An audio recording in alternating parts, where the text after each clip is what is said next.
fellow writers. I'm Lewis, that over there is Tolkien, and you have found the Scripturient Society. Welcome back, you beautiful, talented, amazing writers bound for success. That over there is Karissa Harlow, aka Catherine, her dark alter ego, aka Lewis, the soulmate of my writer's heart. And I am Ash O'Rourke, aka Tolkien, and boy am I glad to have you guys here. And so is my baby in my belly, who Yay! has Is it been kicking. Oh, yes. Baby only exclusively kicks, though, when I either don't want baby to kick because baby's kicking me in the bladder. I'm trying to sleep, or right after I'm trying to let someone feel the baby Right. kick.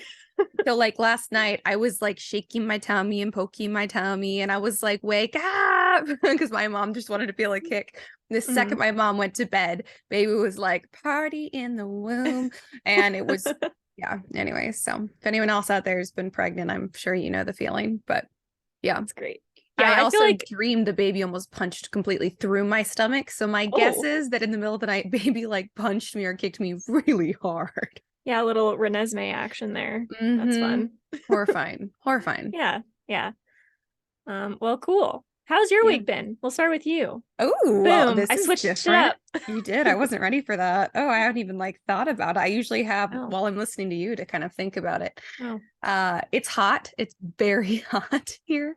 We cool. have our first week of 100+ degree. So the weather's ranging from 98 degrees, but this is think full humidity and sun. So Yeah. 98 degrees feels like a lot more than 98 degrees, ranging to 106 degrees this week. Most of the days this week are between 100 and 106. So that's just a blast. So I can, beyond like 9 a.m., I can go outside for approximately 4 minutes at a time. Yeah. So, And then you overheat and you're like, okay, going inside. yes. But luckily by the way, okay, here's just a fun fact. I don't think I said this last time, no, because I hadn't done it yet. But you guys, Tractor Supply Company. Okay, if you live somewhere rurally, it's probably where you go to get all your like, your feed and stuff, and your baby chickens when you're not getting them from other farmers and stuff. So Tractor Supply. So how sometimes you go to like the checkout and they're like, "Do you want to sign up for this for their like credit card?" And I'm always like, "Absolutely not." Yeah. At Tractor Supply, they asked me that like a couple months ago, and I was like, "You know what? Yeah, I think I do." Yeah. And I have it set up so I can only use it at Tractor Supply, which is fine, but we go there so often. I was like, I think I can keep track of one credit card. Not that I've ever had issues with that. I like that I only have like a credit card I use, that it's connected to my bank account, so it's really easy. But anyways, so amazing. And I built a lot of points. And long story short, I was trying to build an irrigation system for the garden. I'm still going to. I did actually build it, but the pressure isn't right, the water pressure. And so in lieu of finding an immediate solution for that, because it's now over 100 degrees outside, and I can't spend the day out there trying to figure out how to fix it, I need water that works now. I was like, okay, so I guess I'll fix irrigation next season. So for now, I need 3 new water hoses and 2 new sprinklers. So I can still set up something where I don't have to stand there and water, because I will die if I have to stand there and water by hand. Like, I think I might actually die. Yeah. So you could overheat. That's a thing. People die of that. Exactly. And apparently you're much more prone to it when you're pregnant because your body can't regulate temperature. And I'm like, I'm not sure my body has ever regulated temperature. But this doesn't feel new, but okay, I'll like, use this feels about the excuse. same. Yeah, exactly. I feel like I'm still just suffering as everyone is suffering in Texas in the months between, June to basically mid-September. So anyways, I've got 3 80-foot long water hoses for $34 a piece, which I don't know, how up you are with the water hose market, but that's a really good deal. My knowledge is 0, so I believe you. It's a really good deal. Then I got 2 sprinklers that, yes, I got cheap ones and they'll probably break at some point, but they were pretty inexpensive. And dude, and I also had to get some chicken food and stuff. So I go to checkout and I'm like, oh, it's going to be like $200. And if you guys are not brand new here, you probably know I got laid off like a month ago, and I've just been working freelance stuff since then, which is always fun, but is not as consistent pay. So I was all stressed about it. And I was like, by any chance, do I have any points on my Tractor Supply credit card? And she was like, she didn't even answer. She just turned her computer around and showed me this insanely long list of rewards points. And she was like, do you want to use them all? And I was like, yeah, hell yeah, I want to use them all. So use them up. That's awesome. So I ended up only paying $60. So I was really pleased. Nice. And I went to Home Depot right after that and returned this 500-foot coil of hose that I don't need anymore. Not a water hose, a different hose. And so I got back like $50 from that. So I was like, my net spending for today is $10 and I'm feeling so good about it.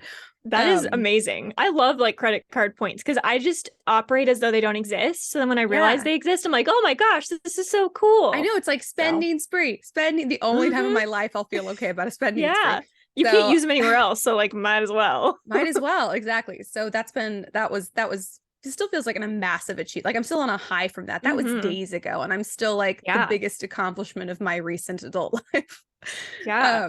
And now I have a water hose and a sprinkler system. So now instead of standing out there with the water hose and the little hand sprayer and individually watering somewhere around 4,000 square feet of garden in the heat, I can literally walk up to my water hose, turn the little like knob, and just walk away and set a timer on my phone to remember to go turn it off. And Amazing. I'm just on a high from how happy I am with this whole thing now. And it's not as long-term of a solution as my irrigation system. But I'm not enough of a masochist to suffer through making it work perfectly. And I need it to work perfectly, because if I lose any of my vegetables because the water's not getting everywhere it's supposed to, and I'm not aware of it in time, and I lose my veggies, I'm going to be unbelievably angry. So this is just self-preservation. Makes so I sense. guess that's been my week, and I have to go pick up another load of mulch in the pickup truck at the end of this week, but not for me, for my mom's boyfriend, because he was like, would you mind? I'll pay you if you wouldn't mind, because he doesn't have a truck. And so I'm gonna go pick that up. And my sister has her baby sprinkle this weekend. Yay. Which What I've does had to that explain. mean? I was about to say, I've had to explain this to a lot of people. So baby sprinkle is like a baby shower, but it's like a lot smaller. Like the Because she already had expectations a are, baby. yeah, she already had a baby. So some people like will do a baby sprinkle instead of a baby shower if they have a second kid of either gender. Some will only have a baby sprinkle if they have another kid of the same gender. Oh, okay. So Maddie had a girl the first time, and now she's having another girl. So she doesn't need as much because she already has plenty of stuff and plenty of girl clothes. Not that you have to, use girl clothes or boy clothes, but that most people have a preference. So baby sprinkle then. So she can still get some stuff and we can still celebrate the new baby, but it's not like all of the time and money and energy that would go into like an actual big baby shower. Some people have baby showers for every baby. I think most people actually do that now.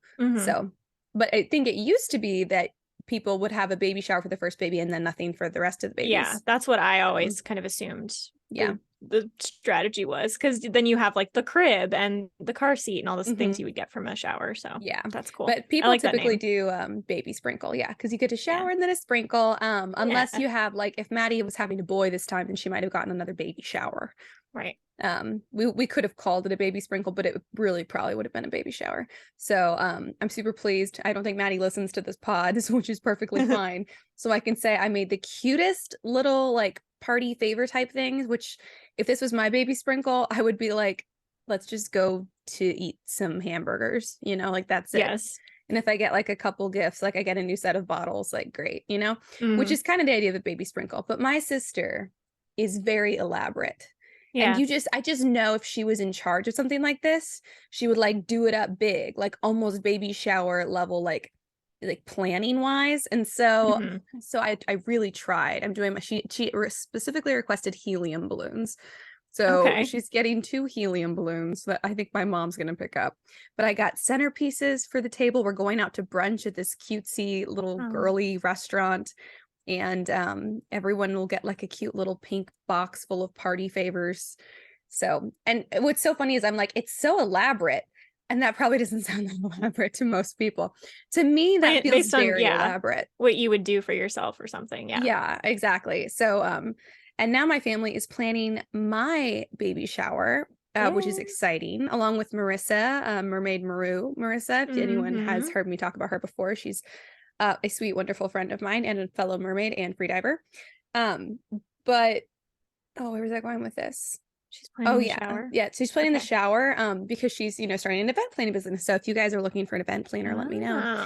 I can hook you up. She travels a lot. So cool.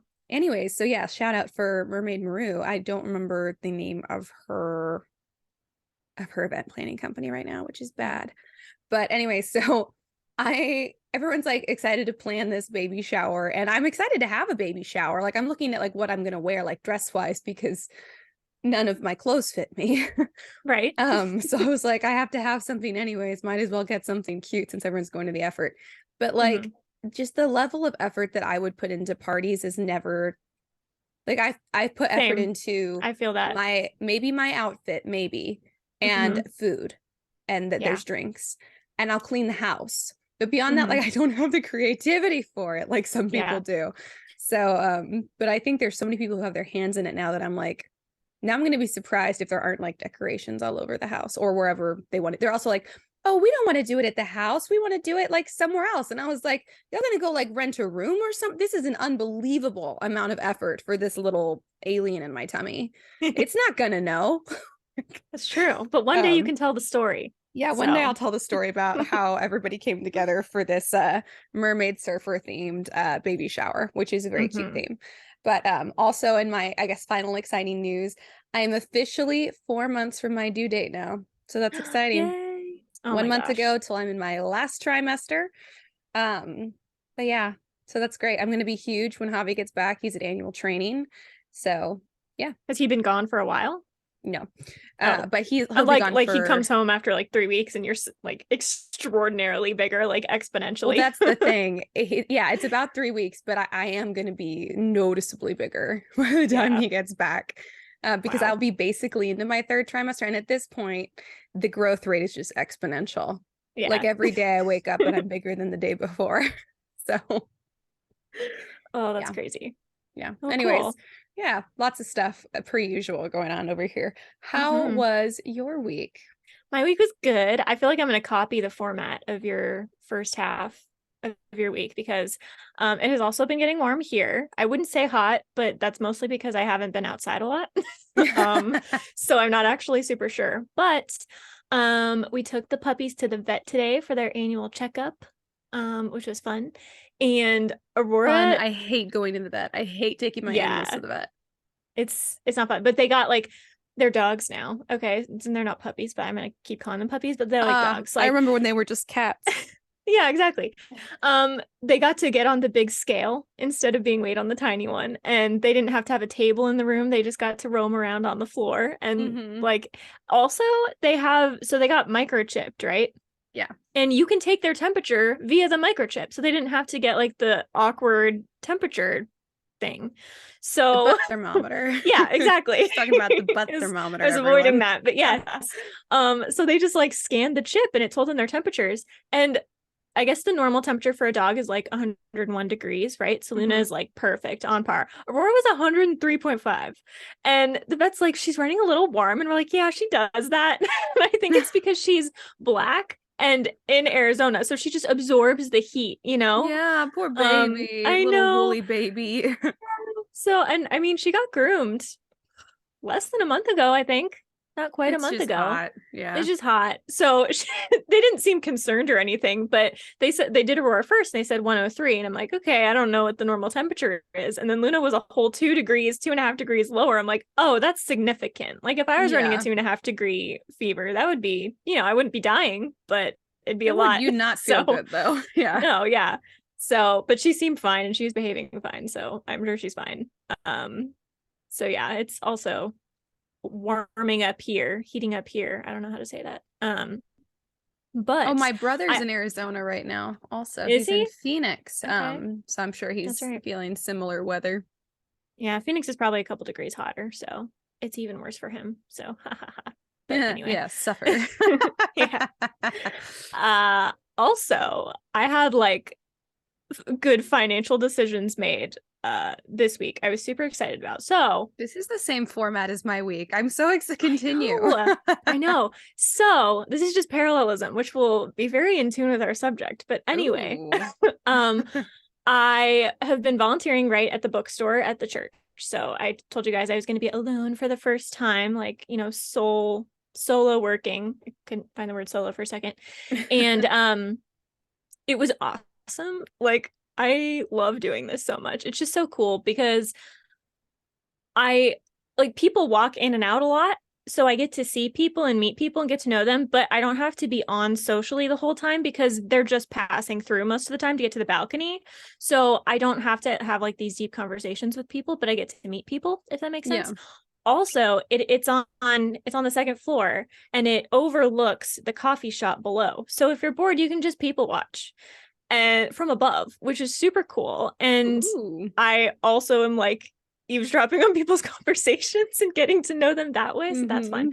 But anyway, I think it was 5 weeks that I volunteered before this past week, right? And I've had my eye on one of the things in the store. Ironically, not a book. But it was this mug, and it's a mug journal. Like they're in the same design, and I don't know why that goes together. I mean, you don't, I guess you could take notes over coffee. Maybe that's what it's supposed to be. A lot of people like will read and drink coffee or tea. Yeah, that's fair. I legit just realized that makes sense. So anyway, it's a mug and it was a journal and it's just black. And then it has the blessing from number 6, if anyone knows what that is. So it's like, Lord bless you and keep you, may make his face to shine upon you, and all of that. And so I have it here. So I bought it.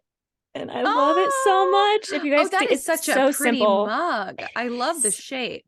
I know. And so it's just got the little handle here and it's white inside. And I love this mug and I get a discount because now I'm a volunteer. And I just want to make it clear. I feel so awkward utilizing employee discounts. I have never liked it. Yep. But it's even worse when you're a volunteer at a church. So, no, dude, you know what's worse? I mean, I feel like it's either worse or at least on par is asking for a military discount when you're the spouse of the military member. It is so uncomfortable, and I usually don't do it. I have some Army wife friends that are really good about it. I am unless it's a really expensive purchase, I won't usually ask, and I feel so weird. And I'm like, that is awkward. I bet it's so uncomfortable. Yeah. So in the middle of purchasing this, right? So I was going to get the journal too. And then I decided, no, I shouldn't spend money like that. So I made a good financial decision and only got the mug. And it's been there for 5 weeks. And I feel like that's impressive. If it's still there in another week, I'll just get it then. So that's anyway. how I feel about a necklace at the farmer's market. I've got my eye on it. I'm like, if you're here in 2 weeks, you're mine. Exactly. That's how I gauge things. Yeah. So I'm like ringing it up and I'm still kind of getting to know the system. And as I'm ringing it up for myself and putting in the employee discount, one of the other like volunteers that trained me like walked in and like came behind the counter and I'm like, I look like I'm stealing stuff, but I'm not. Like I am paying for it. I just felt so weird putting in the staff discount, right? And then I had a question because I didn't know how to delete something out of the cart once you put it in. So she showed me how to do that, and she can of course see that I have these items with a staff discount. And so I'm like, oh, I just deleted both of them, even though I'm not doing anything wrong. But I just felt so weird about it. So I waited for her to leave, and then I rung it up, and I did pay for it. It's like I didn't steal from the church, you guys. I did not steal from the church. And now I have this mug. And you know how sometimes you get home after making a purchase and you're like, oh, I shouldn't have bought that. That was stupid. That did not happen this time. I'm so satisfied with this purchase. It is amazing. So, and I think it's because I sat there for 5 weeks. I thought about it for 5 weeks. Yeah. So time really does help. Yeah. That's how I feel every time I buy a snow cone. It's never, ever not been worth it. Exactly. They're just things like that. And you would think that I would regret not getting the journal, but I don't. So we're going to see again how it goes next week. But then today I went to the dollar store and I got pens. What a good day. Super satisfied with that. I know. And so like I've spent less than $15 this week, but I feel like I have gained so much. So I'm very pleased with everything. So yeah, that's mine. My week. Did I have anything else going on this week? No, that was it. no baby sprinkle on your end. I don't have I have a fun story. Did I ever tell you about my aunt's baby shower? I was 6 and probably not. It's a really brief story, but it was at her house, and so my mom and I went to help set up, and I was kind of running a fever, so I went to lay down and I slept through the entire shower because I was sick, and I didn't get sick until that day. And is that the whole story? Basically. And then I have a cousin on the other side of the family that had shown up, like she and her mom were there, so not related to my aunt or the baby, but like related through me, right? And like she kind of just took my place in all of the shower stuff. So there are like pictures of the shower with her in it instead of me, and it's just kind of funny because this is the cousin that growing up I was probably closest to because our moms are sisters, so we spent a lot of time together, and it's just like, yeah, I slept through your baby shower, so that is funny. Ruby, get down. Down. Max not letting her on the bed. You're injured, little dummy. You're injured. You were spayed. Please stop. And again, she literally hasn't barked all day long. Of course. And she's like, are you gonna record? I'm gonna definitely bark at you. Here's what your story reminded me of. Okay. You watched all of Little Girl, right? Yes. Okay, so spoilers for later in the show. When Winston is dating Allie and he invites her entire family over. And Ruby, stop. You're ruining my story. I'm trying to make fun of Karissa and you're making it hard. Yeah, I know. I'm trying to make fun of your auntie. Please let me. And so Winston is like, I really want you guys to talk me up, like tell the best stories about me, like tell my really good stories. And they're like, what stories are you talking about, dude? And he's like, tell him about that time that I fell asleep in the bathtub. And that is the entire story. And that is a little bit how I felt about your story just now. Yeah. Well, I didn't want to go on about it. So I'm like, do I have any brief stories about baby showers? Yes, I have a very brief story about how I slept through my cousin's baby shower. I slept through my cousin's baby shower. Oh, what a good story. What a riot. It was a big deal for me, though. I carried around some guilt over that for about 10 years. I know that's stupid. But no, I would too. I was 6. I can see that. Yeah, I was like, I can't believe I did that. I should have stayed awake. And my aunt's like, it's fine. You were sick. I'm like, but I feel so bad. But it's fine. That's so sad. Yeah, I would feel bad too. That's a big deal, especially for a 6-year-old. Yeah. So for a 6-year-old, that really is a pretty big story. Exactly. That was, the most traumatic thing that had happened to me since open heart surgery. So. God, everyone else's bars for childhood trauma. Yeah. Like, let's just all step over those right now. Yeah. I've decided I want to start using that. Just like, I think you should. This is the worst thing since I had open heart surgery because like I can say that because I have. So yeah, and you should absolutely do that. 100%. Yeah, I'm just gonna make it my personality. I did that when I was younger. Like every time someone was like, tell us a fun fact about yourself. I'm like, I had open heart surgery. And they're like, wow, that's not fun necessarily, but cool. Most people would be like, yeah, people would say like, my favorite animal is a penguin. And I'd be like, I've had my ribs cracked open. Fine. But I then went through this period where I was like, okay, I need to like tone it down and not make that a part of my identity. But I feel like I'm now coming around to like, now I can use it in a fun adult's sarcastic sense. So that's my plan. I'm gonna start that. I like that. I think you absolutely should. That's funny. Yeah. But let's be honest, because anytime that they say fun fact, like tell us a fun fact about yourself, it's a competition. So you've won every time you've done that. It's always a competition. Yeah. Do you remember, Ash, when we were in our Christian worldview class together? That is the fun fact I used. Do you remember that? Was it? I don't remember that.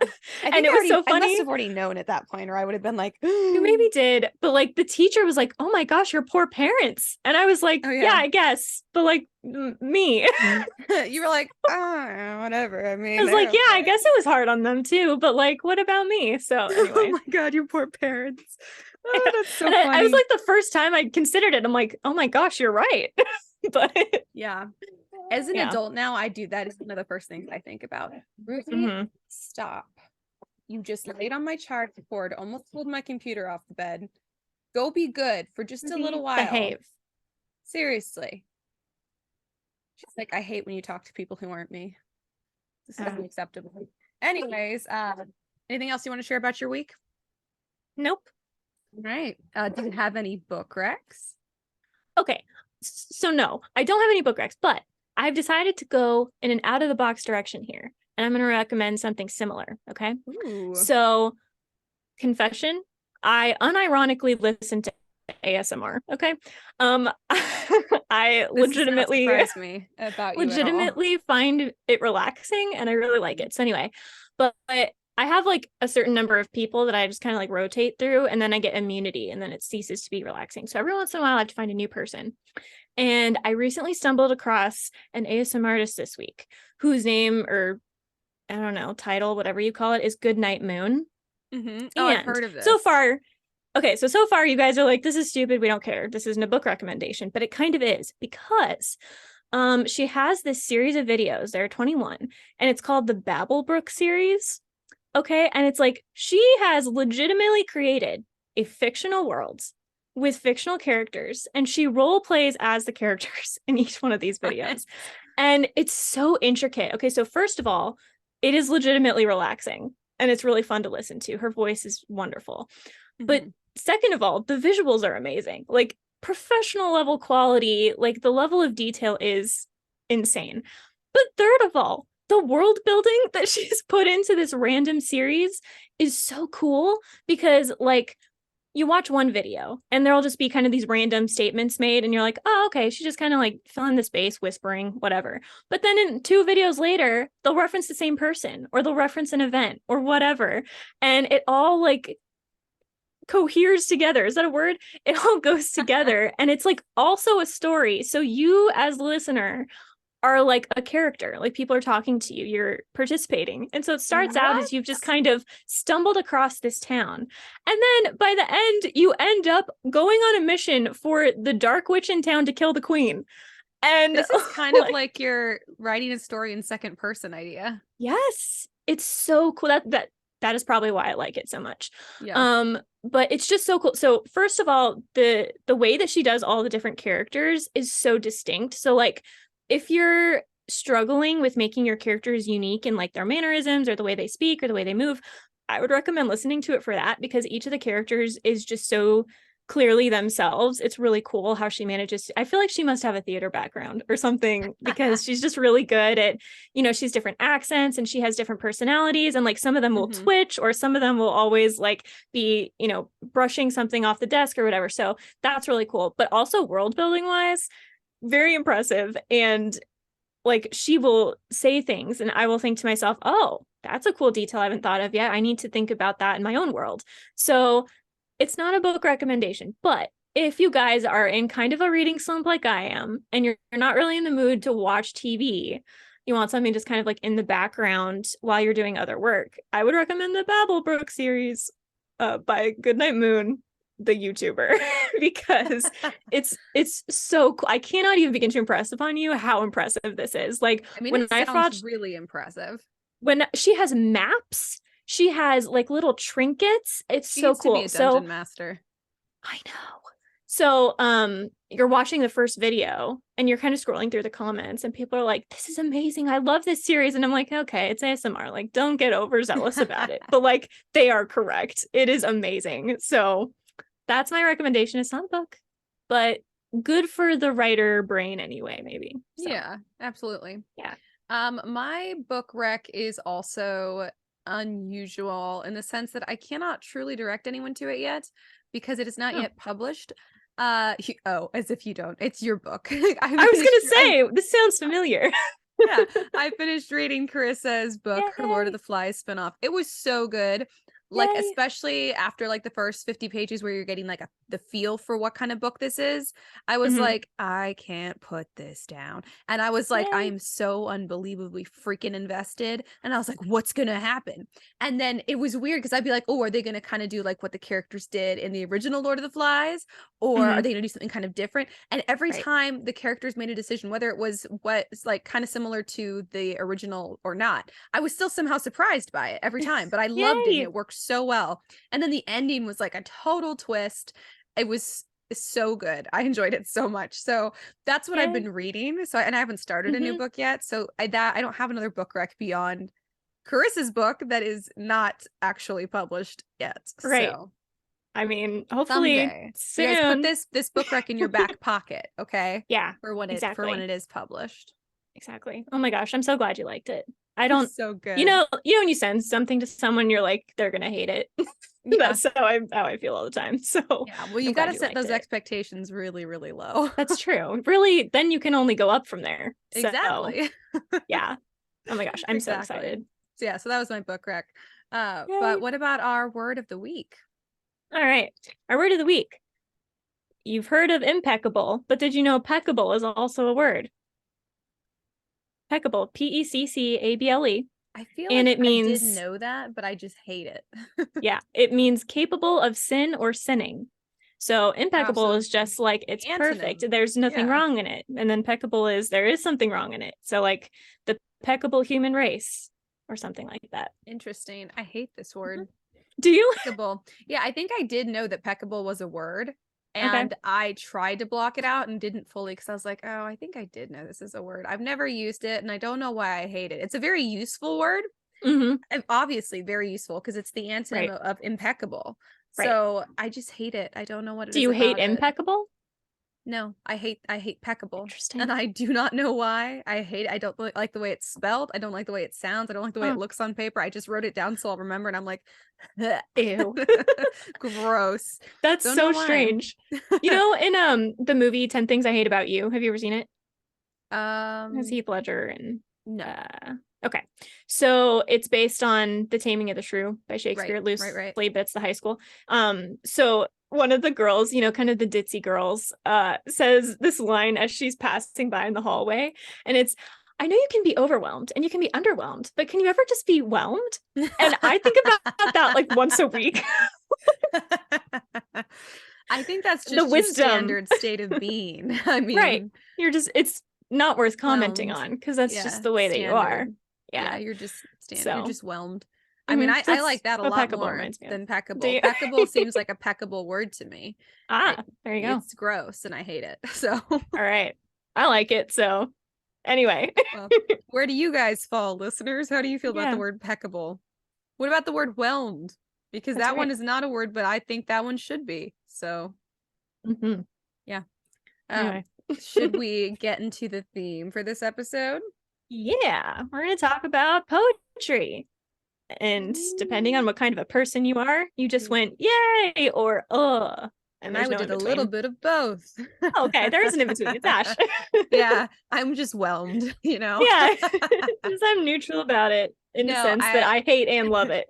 I I will just preface this with I did pick this because I was like, you know what sounds like fun going on a rant. And I don't Okay. have anything I'm specifically going to rant about. I just feel like it's going to come up because it usually does when I talk about poetry. I Mm-hmm. largely don't enjoy poetry. And I understand that this is an intellectual deficiency on my end. I understand that, but it changes nothing. I typically do not enjoy poetry. I find it pretentious and annoying. And part of this is I like to say things as clearly and concisely as possible.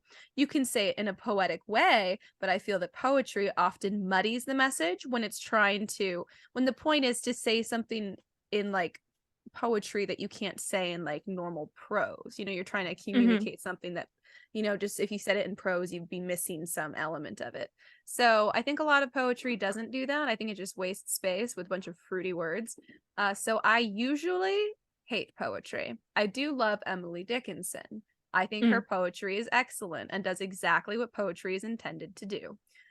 Poetic devices are wonderful because I like to use them in prose. So, Yeah, anyways, there's just my general. That's why I picked this topic today. I do to get largely down on hate poetry. poetry, but All right. I mean, I maybe I'll surprise you, Ash. I'm not a big fan of poetry either. I didn't know if you were or weren't, but I feel Yeah, confident that you probably have a better intellectual understanding of it. maybe. I have maybe an appreciation for it. Mm-hmm. Um because I cannot write it very well. And so I understand that it's a difficult thing to do well.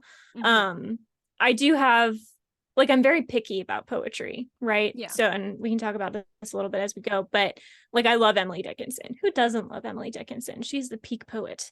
She's so good. Her She's so poetry good. is so, I mean, I don't know if I can call Emily Dickinson underrated because everybody kind of knows Mm, her name, but I do feel that she's underrated compared yeah, to other well-known poets. I feel like she should be at right. the very top and she's kind of somewhere in the middle. Yeah, I Yeah. agree. I also really like the Brownings. And if you guys don't know who they are, they so the husband and the wife were both poets, and she was considerably more famous than he was, and he was like not chill I about it. don't trust him. I do not. But I love his Porphyria's poetry. Lover. Have you guys read It's all Porphyria's about Lover? murder and like Murdering his tragedy. wife It's my to thing. keep her beautiful. Yeah. Okay. And I'm just like, that feels like a lot of animosity you're expressing towards your wife, who happens to be a more successful and better writer than you, Robert Yep. Browning. So I don't trust Bobby. I mean, I don't never have. trust him, but I do enjoy reading his poetry. So, you know, that tends to be how poets go. Porphyria's I would Lover trust Emily overshadowed Dickinson. every other I Bobby Boy love Browning poem I have read. I do love Porphyria's Lover. I It's mean, horrifying. it is exactly. It does what it's supposed to do. I assume he's trying to horrify. I assume he's not saying like, haha, guys, look, this is funny. I assume he's trying to be deep, and I feel like it See, is. I'm like, so. is he trying to process some internal angst he has about his way more successful and superior in talent wife? Maybe. I'm just saying. So maybe it's also, there's a lot to he's discuss. a poet, so I just have some inherent, probably, distrust. Yeah, a distrust, disdain, a little bit probably. Although Elizabeth Barrett Browning also a poet, so I don't know. I don't. Maybe it's sexist. I don't feel the same. I don't think that. Well, it is actually largely male poets. Because there's this level of pretentiousness, and when a man is pretentious as opposed to a woman, it's not that it's better, it's just that it's so old, you know? Like, women didn't have the confidence to be pretentious until more recently. So it's just, the market's not as saturated. It's both boring and annoying. So whereas women, it's just annoying. So yeah, I'm like, oh, that's novel, but it's still obnoxious. Yeah. But also, I don't think that Elizabeth wrote a poem about killing her husband to keep him beautiful. So she did not. She has that going for her, at least. That's true. Yeah. I will say, of the male poets, I'm a big Tennyson fan. I was going to say Tennyson. And so Alexandra Bracken, the author of The Love of My Life and The Darkest Minds and Liam Stewart, her dog is named Tennyson, and she calls him Tenny. And it's adorable. I love it. Who's Nature Boy poet, very well known. Oh, it's on the tip of my tongue. The kind of like everything's kind of weirdly sexual. No. Oh, okay. Are you talking about Thoreau? He's not a poet, is he? Are you not talking? Who are we talking about? Who am I thinking of? The more modern. Know if it comes back to me. Because there is a poet. Gosh, why can't I remember his name? Where we were reading it. He was very Nature Boy. Leaves of Grass. Wrote no. Oh, okay. Leaves of Grass is like weirdly sexual. Just to say, just noting that for everyone. No, though, that's the other thing too. Yeah. The way these poems are titled, it's never about what you think it's about, and they're like, "That's poetry," and I'm like, I just don't want to be tricked. Yeah, I think I also feel very tricked by poetry. Yeah, that feels reasonable. I don't want to be deceived. Yeah, for sure. Yeah, but I do love Tennyson. I don't know what nature poet you're talking about. Then I probably do, but I don't know who you're referring to. What's his name?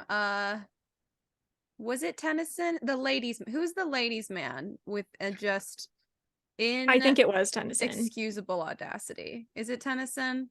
I don't remember. Who was the Your inexcusable audacity is making me question it. I feel like he was just a regular ladies' man. Poets are like this a lot. It was this guy. He had so many affairs. He was at Mary Shelley. They were in the same circle. He had a thing for Mary Shelley. She wasn't into him. I don't think it's Tennyson now. This is how much this stuck in our heads. This is how much we love poetry. Byron? Oh, yes. Was it Byron? Yeah. Yes. Byron is definitely like that. Very romantic poet. I don't think a not talented poet, to be honest. I feel that here's my take on Byron.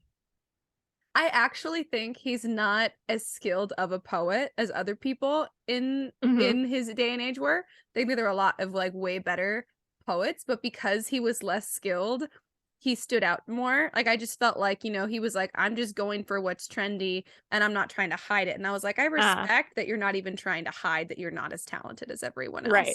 He just liked the fame and benefits it brought him. Exactly. I was like, I feel like you're being really upfront with me, basically. I don't feel like I'm being tricked. I know exactly what you're giving me. But as a person, he's garbage. Yeah, fair enough. It's kind of like how I feel about Victor Hugo. Right, Hunchback of Notre Dame, where you told me he like did all this stuff. I'm like, gosh, I wish I had known that because I really liked his writing. I know. Ruby doesn't. Do you hate poetry, Ruby? You too? Me too. Oh, she's 3 for 3. Now she's offended. Maybe she's not into it. She loves poetry. Maybe. Do you love poetry? I'm so sorry. Do you like Byron? You're not allowed to like Byron. Ugh, Ruby. She's just the worst.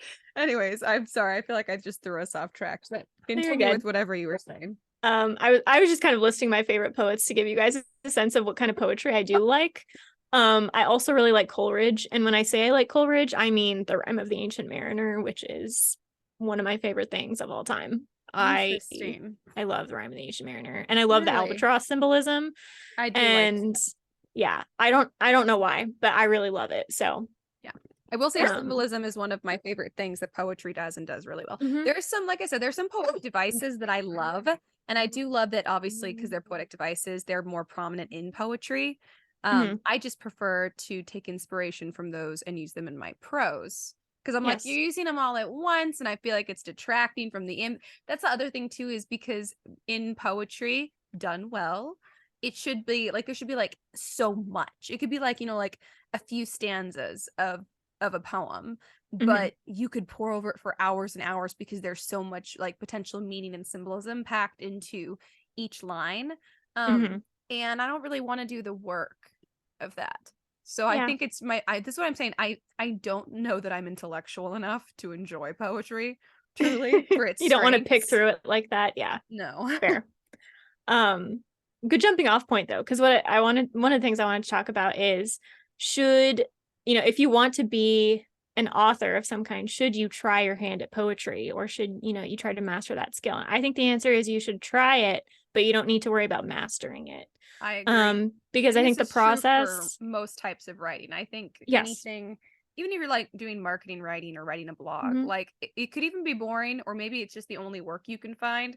It all counts towards your, what is it, 10,000 hours Yeah. being a Yep. master in your field? It all Hmm. counts. And also, you learn something new every time. Hmm. Whether you've learned that you hate poetry, or you Yeah. learn that you learn some new poetic devices you can use in your prose, like you can definitely learn something from all types of writing. So I think anytime you get the chance to do some type of writing that you've never done, but even technical writing, just do it. Just do it once. You don't have to love it. You don't have to commit to it, but might as well see what's out there. Yeah, for sure. Because yeah, I feel like if you try poetry, I do think poetry, like you said, there are a lot of poetic devices that are really useful, but poetry also does two things that will help with your prose, and that is focusing on word choice and establishing a rhythm, right? So Yes. word choice, obviously, because poetry has fewer words, generally speaking, you have to be very careful with every word you choose. And so just going through the process of forcing yourself to try out different words in that same stanza, or to, switch it up so that the rhyme scheme works or whatever, I think that helps you master the skill of picking the right word in your prose, which is usually good. I feel like once I started writing poetry, even though it is actively terrible, once I started writing it, it was easier for me to not get stuck on word choice, right? So I feel like Yeah. I came across the right word first try more often from then on. And I feel like every time I kind of start trying poetry again, I just get stuck less when it comes to word choice. So I think it's a good exercise to give your brain. Um, and then with rhythm, obviously poetry has more like stricter standards of rhythm and meter and all that kind of stuff, but there is still rhythm in prose, which I think is a really, it's harder to pin down when you're reading a book because it's not a repeated structure, right? It's not like Yeah. 5 syllables to 10 syllables or iambic pentameter or any of that, but And I love you that. I know, but you have a rhythm when you write in prose. And I do think probably the biggest problem with beginning writers, if I read something and I'm like, oh, this was written by a beginner, it's usually because there's some kind of inherent lack of rhythm that is just really hard to teach. Like you just have to test it and try it out. And so the more you're writing poetry, or at least trying to, again, you do not have to master it because I haven't. But the more you're trying it out, the more naturally your own like inherent rhythm is going to come to you. And so Yeah. your prose will almost like, I don't know, sing more. I don't know if I want to use that term, but it's just going to feel like it's coming off the tip of your tongue, not off It'll just it's be rolling more off your tongue. established. Yeah. Yeah, It'll it be feels established. It'll come smooth. naturally. Yeah. Yes. I agree. Um, Also, because if you're trying to like write like in iambic pentameter or whatever, whatever form of like strict like verses or rhythm that you're trying to write in, uh, then you'll know if you don't like it. I mean, that was like for me with yeah. poetry, I was like, I know that this does not feel natural for me at all. And I think kind of like one way to know what you like is to know what you don't like. And Yeah. that's not a bad thing at all. I kind of think that happens with poetry too. So reading poetry, a bunch of different types of poetry, and trying to write poetry, at least a few different types, it can definitely help you narrow out like, okay, this is what I like, this is what I don't like, and maybe here's why. So then when you do go back to your own writing, like you said, it just, your rhythm comes more naturally and it's more established, so it doesn't change so much as you're writing, so it keeps your readers like more entrenched in the flow of the thing. Yeah. And I love So that. that I you love sound more prose. like Ash right now than I did like 2 seconds ago. So you want to sound like Ash, not me. And poetry will help you do that. So just flows better. It just flows, man. Yeah, I have a lot of experience bullshitting.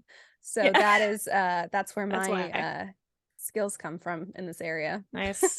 I don't. I'm really bad at that. Actually, I think it's from editing. I do think that my speaking skills come largely from editing so many different types of writing, because a lot of it is just like cleaning up and trying to really quickly take someone else's point, like take the point someone's trying to make, and then say it in like a much more concise way, or to try to like bring in all of their other thoughts they were having too. I'm used to editing people's thoughts, I guess. So yeah, I'd probably do that to you sometimes, and I'm sorry if it's annoying. No, I think it's great. And also I definitely do that. If I'm the first to talk, I sound like an idiot, but if I'm the second to talk, I'm like, I'll just sum up what you said, but better. It's so you don't even have to have original thoughts when you speak second. It's why do you think I always let you talk first? It's amazing. So you're so thrown off by me making you talk about your day first. Like, no, your week Karissa, first. No, I need to be able to copy you. Right. I have nothing original. But yeah, so poetry is good for that, because you're gonna have like a million drafts of the same line, let alone the whole poem, and just let yourself do that and like struggle through finding the right word and finding the right rhythm and adding syllables and trying to eliminate syllables and all that kind of stuff. Which then brings me to my next point. How do we feel about poetry that doesn't rhyme and doesn't have an established meter?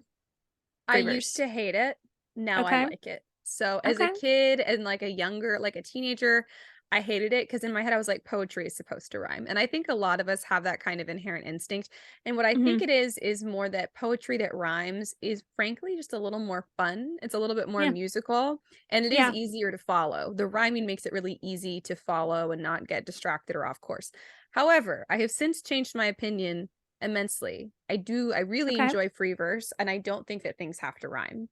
I think the word choice itself is more important than picking words that rhyme, and it can be so limiting when you only have words that rhyme, which is why I really respect now even more than when I was like, I only like rhyming poetry. Now I really respect it when a poem rhymes and it's as meaningful as if the author had, every opportunity to use every other word that didn't rhyme, and these were still the words that fit best. That's amazing. That to me is when a poem deserves to rhyme. Yes. I guess so free verse and I have a strange relationship, because I too hated it when I was younger, and I still hate reading it, but I like writing it. Right. So that's kind of hypocritical of me. I do think that free verse is really useful if you are trying to get out like an emotional process, like you're trying to process something emotionally. I just think it works really well. But I do think poems need either rhyme or meter. And so like total free verse where there's neither, I can't read it. I don't have a good sense of what's going on and I don't enjoy it. But oh no, I had a thought. What was I going to say? What were you talking about beforehand? Verse. Rhyming versus not rhyming, and if you have okay, you got it. Okay, so I do have it. So I think that the true test of a poet, kind of like you were saying, is if you can rhyme and still make it sound like you said that was the best way for the words to fit together anyway. I do think I have more respect for poets who rhyme than poets that don't, because I do think it's harder.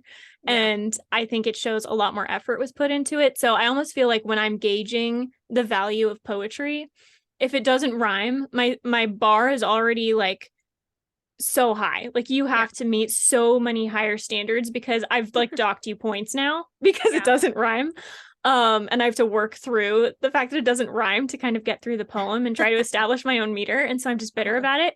But if it rhymes, I do give you a lot of leeway. So the bar is lower. That is so funny. That is yeah. how I feel about spoken word. And I'm sorry if you're out there and you're like, but I love spoken word, or I do spoken word. I am impressed by you. I admire you. I'm happy for you. I will not be attending your spoken word events because I hate spoken word. I hate it so much. I know for some people it's very inspiring, but for me, what you said about if it doesn't rhyme, the bar is so high. It's weird. I don't have that bar for poetry, but for spoken word, I'm like, if it's not rhyming, why am I listening to you say? I think because you know, like you would assume, like when you're going to listen to someone speak, it's because there's something like rhythmic, like uniquely rhythmic about it, you know, or else why would I be hearing you audibly and I could just be reading it? So I feel that way. I think a lot of like spoken word poetry has actually been ruined for me by hearing it spoken when it should have just let me read it. Yeah, fair enough. Which is totally a personal preference, completely a personal preference. But I feel that way. The bar is extremely high for me for spoken word poetry if it doesn't rhyme. If it rhymes, I'm like, oh, fun. It's kind of like a song, but they're talking. This is like Johnny Cash. I know Johnny Cash. Yeah, I mean, really, poetry is basically songwriting, and not like all songwriting is basically poetry, but not all poetry is songwriting. So if you like music, you do like poetry. You just like a different form. If you didn't think that you did, you do. Exactly. So Ash does like poetry. I assume you like music. Considering your musical background. Music makes me angry. That's why I sing it a lot. And I have like 400 songs that I bought on my iTunes because I refuse to embrace the Spotify and streaming. Me too. I still use iTunes. I still buy every song. We can send each other iTunes gift cards. Kendall gave me one for Christmas, and I've never felt so seen in my whole life. That was just my middle school, high school existence. Was just get me iTunes gift cards. Get me iTunes gift cards. Everyone's like, you can do Spotify. I'm like, no, give me iTunes gift cards. I do finally have Spotify now because a hobby will always be like in the corner, like, looked up this song. I want to listen to this song. And I'm like, I have the free Spotify. It won't let me look up the specific song. And I'm like, do you want to listen to something on my iTunes? And he was like, no. So for the sake of my marriage, I did finally get Spotify, but I still, I don't use it much. I pretty much use my iTunes. Same.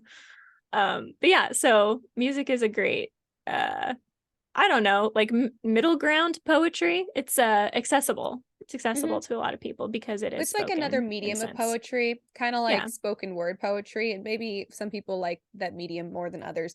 I guess you could also say that different genres of music are different mediums, because like rap music, extremely different than opera, extremely different than country music or rock music. The poetic devices that are used in them are completely different. Often, often different. But I think my brain went like a couple different directions, and I'm trying to link it back for you guys. So one of my biggest issues with poetry is that it always feels like nothing's happening. Does that make sense? So you said like it feels like you're using a lot of words to say something very simple. And I think it's like Ode to a Grecian Urn is the one that always comes to my mind. That's the one we had to read in school. And it's literally just talking about this urn. And I'm like, you could just paint me a picture of the urn and that would be better. I don't like odes, and I don't like things. I don't like the nature poets where they're like, oh my gosh, this daffodil is beautiful. I'm like, I've seen a daffodil, it's fine. Like, can we move on? That is such an Ash thing to say, but I actually like poems about flowers. But I think that's my one, like sometimes nature poems I like, but that is kind of my one exception. Otherwise, I'm like, why are you writing about nothing happening? Yeah. You know, I feel the same way in prose, like when it's like a character driven, like Emma by Pride and by Pride and Jane Austen. Emma by Jane Austen is I mean, it's excellent. It is so excellent, but it's just a character study. Nothing really happens that much. And I feel like that's often boring. I don't want to insult anyone that likes it, but it's boring to me. And so like when it's boring to me too. When the poetry is just like, let's take this very specific thing and talk about it a lot, I just don't care. And so that makes it really hard for me to like it or understand or keep my focus. What I do like, and are you good? I'm fine. The dog just got on the bed. I was trying to keep her off. I'm gonna step on my equipment. Sorry. No, you're good. What I do like is when the poet takes either a concept or a story and goes along like the logical progression of that concept or story. So this is why I like Emily Dickinson a lot, because she talks a lot about, she makes it feel like a story, and she's talking about like higher concepts and like thoughts and, you know, her processing certain things, which is just more interesting than talking about a flower, I think. And I like the Rime of the Ancient Mariner so much because it's a story, like stuff is happening. And I also do like epic poetry. This is definitely an acquired taste, because I read the Odyssey earlier this year, and I read Paradise Lost a couple years back, and I'm realizing I do like epic poetry. And I think the reason for that is because it's a story, not just poetry.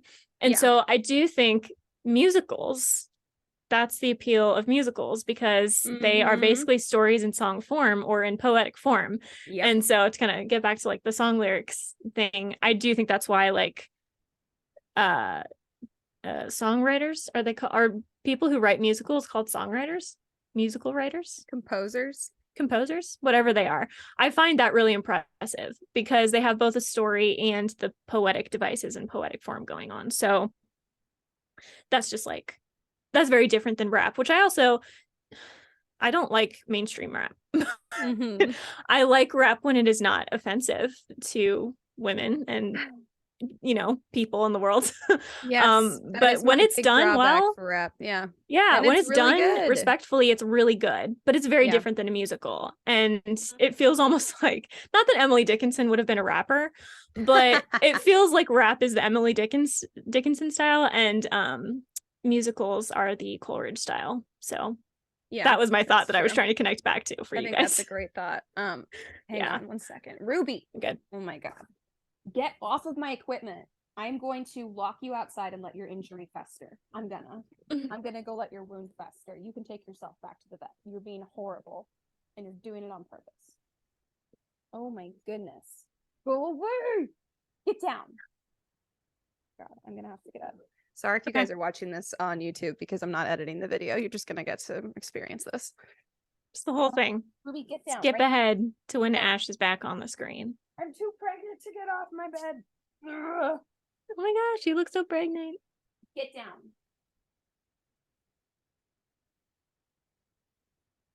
That was a bad dog, and you know it.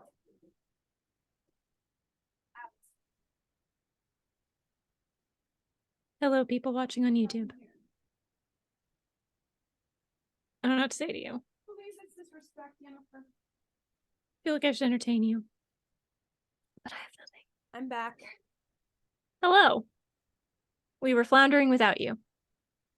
You guys will probably hear Ruby barking from the other room. Oh my goodness. She is such a nightmare, I swear. Okay.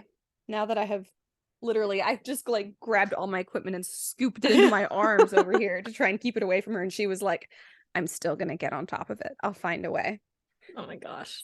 Okay. Anyways, I'm so sorry. You were comparing rap. You were saying Emily Dickinson would be a rapper, if I remember correctly. Yes, and musicals would be our Coleridge style. So I finished my point. That was all I wanted to say about it. Oh, good. But you just to compare, like there are different styles. You can do whatever kind of poetry you want. Okay. It's true. It's true. Yeah. I just can't stop thinking about Eminem right now. I always think of him for rapping because he's my husband's favorite, and I will just say it because I always say it. The man is immensely talented. There's absolutely if he wouldn't curse, I would love him. If he wasn't so openly sexist, did not seem to include so much gratuitous violence in his music, because it bothers me, especially violence against women, and would curse a little less. I would definitely listen to his music all the time. As it is, I listen occasionally.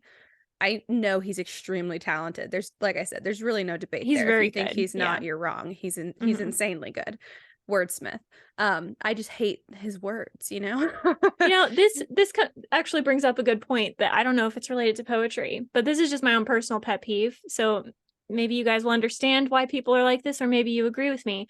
This is one of the reasons I get really upset with curse words being used so often, is because they're just weak word choice. And so when rappers who are otherwise really, really good, or honestly just any kind of musician or songwriter, when they slip in like a certain percentage of curse words, my faith in their skill goes down, because I'm like, you're just wasting space. This could have been an actual useful word. Yeah. And instead you're filling it with that. And I do understand, I'm okay with it every once in a while when it's a word choice and not like, I don't know how else to speak or fill this space, so I'm just going to use this word. There are certain, you know, bands that I really like, and they'll, you know, toss in a curse word here and there. I'm like, okay, I trust you because you have like skills, and I believe that that was the best word for this song. But if it's just constantly being used like all over the place, my faith in you goes down. And like we said before, the bar for my being impressed just goes up, because now you're working with space that I know has been wasted. So what are you doing with the rest of the space? Is that also being wasted? That's true. But I mean, admittedly, Eminem is very good, but if he would curse less, I think he'd be better. So yeah, that's so funny, because compared to so many other rappers, I feel like he doesn't curse that much. I don't have a big problem with his cursing. Some of his word choice, it's so crass. I don't like it. So in my head, I kind of count that as cursing. But it does fit with his entire, you know, genre and vibe. So I guess I can't complain that much about the cursing he uses. The content, can we just, violence against women, can we stop celebrating that in rap so much? Why it just is it okay? bothers me beyond everything else. Anyways. I do think it is interesting how many women will be like, you should respect me, and then they listen to rap, and I'm like, do you see the contradiction? It confuses me so badly. You're correct at the front end, but what's happening back here? Exactly. So every time I listen to Eminem or another rapper with Javi, I always have to call it out, because I'm like, I need to know that you see this. I need to know that you hear this too. That it's not just like getting into your brain and now you think that's okay because it's in a song you like. I'm like, we need to intentionally call this out, because it's okay to like this music, but I need you to be really aware that we're not going to start thinking this way, because that's crazy. Yes. Not that he ever does, but I'm like, I just need reassurance. Exactly. Weird music. If you guys like Eminem, but you also don't like Eminem, NF is my favorite. So you can always listen to him, and he is fantastic. I love him. I've never heard of him. You have. We talked about him. Lauren liked him. And when I mentioned him, you said Lauren likes him. Yes. Okay, I forgot. He never curses, and he has very deep thoughts, and I really like him. The way that he talks about music is how I feel about writing. So when there's a song called Intro 2, and it's like the intro to his second album, and it's just like everything in there, if you translate it to writing, I'm like, this is how I feel. No one has ever understood me the way you do, NF. I love that. So I want to see you do a rap of some kind. I feel like that would really put you outside your comfort zone. Yeah. I mean, to write one, I don't know, but I sang a whole Eminem song without the curse words in front of Marianne once, and she looked at me and she's like, what is happening? I'm like, I really like this song. What song? Which one? I need to know. Well, I'm trying to picture I think it was one of the ones with Rihanna. I think it was Love the Way You Lie. So I knew all the Eminem parts, and she's just kind of looking at me like, what's going on? That's amazing. I wish I had seen it. That's amazing. But I don't know if I would love to think I could write a rap. Like, NF makes me feel like I could write a rap song, because he just, if you can write a poem, you can write a rap song. True. Can you perform it? That's different. I mean, who knows? I know. I definitely couldn't do that just because I get stage fright. But also the thing about like rap music, or like music in general, is that unlike poetry that you write, you pronounce it. So I feel like rhyming is both easier and also harder, right? Because you can use certain words, and if you say them in an accent, it'll rhyme. But if you put them on paper, it won't necessarily. So you have to be aware of that kind of difference. So again, just kind of like the medium differences, and, you know, benefits and detriments. Yeah, I still don't. That's actually another pet peeve of mine, which is also why I don't like spoken word. I don't like it when somebody rhymes a word in a song or in spoken word that actually doesn't rhyme on the page. It's just because they're pronouncing it differently. I'm like, nope, that feels like cheating. You're cheating. That's not the right word then. Pick a different word. Yeah, true. Also, like, that's totally like a personal preference. That's not really a craft problem necessarily. But it's the skill set. Don't like it. If you're supposed to rhyme, it needs to rhyme. Like, don't just like fudge things to make them something they're not. That's what it really feels like. And I get that it's probably just like a taste thing as far as like music and spoken word go. You do have to care more if you're writing a poem that rhymes, but I just don't like it, period. It's so peccable to me. There you go. I don't know that was word. Used right. It really wasn't. You know what's peccable is a lot of peccable rap poetry music. study. I was gonna say the peccable rap song. Yeah. The Peccable rap industry. Anyway. Ooh, yeah, it's true. It's absolutely true. Yeah. Anyways, what else we have on poetry? Poetry. Oh, okay. So on the rhyming issue, I was also going to talk about this because this is a fun fact I learned recently. Did you know that in Hebrew poetry, so like the Bible and stuff, but also other Hebrew poetry, Like the Bible and stuff. Yeah, I'm familiar. and like I've heard of it. the other Hebrew things, they didn't Yeah. they didn't rhyme originally. So this is like when I read through the Psalms, I actually have in the margins of my Bible, like, I wonder if this rhymed in Hebrew because that's the kind of stuff I think of. It didn't really. I'm not saying it never rhymed, but Hebrew poetry did not really rhyme as a general rule. It was that it utilized parallelism and meter, right? So parallelism being, if you have a line like, we were caught in the snare and then we escaped, and then the next line is like, we escaped from the snare, so it kind of repeats itself in a poetic way, right? Yep. And that's kind of how Hebraic poetry works, which is also why that's also a key to translating certain Bible passages, just FYI. It's so interesting when you think like when you look culturally, like what like different cultures and languages throughout time, how they've used poetry, because there is such a big difference. There's it's different.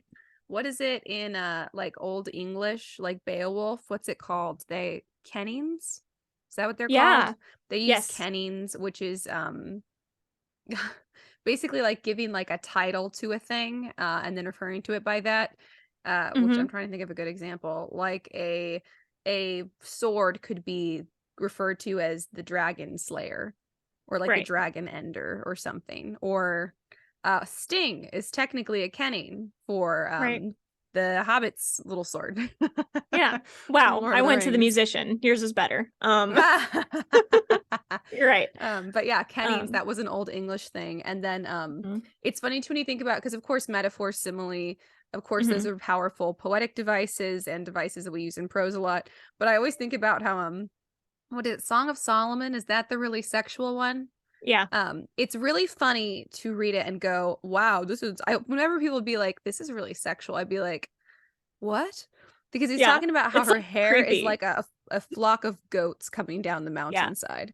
And in that time, and so when you look at contextually the poetic devices used at that time, comparing like a woman, like parts of her physical attributes to things like these like pastoral natural phenomenons, that was considered like the height of a compliment, flattering, totally flattering. Like that's what poetry was. It'd be like the same as getting like a dozen roses and a box of chocolates. It's just so interesting how that changes over time. So that's also something to think about, whether you're writing poetry that you want your poem to kind of like mimic a specific era, or if you're writing prose and you want that prose to reflect something from a specific era.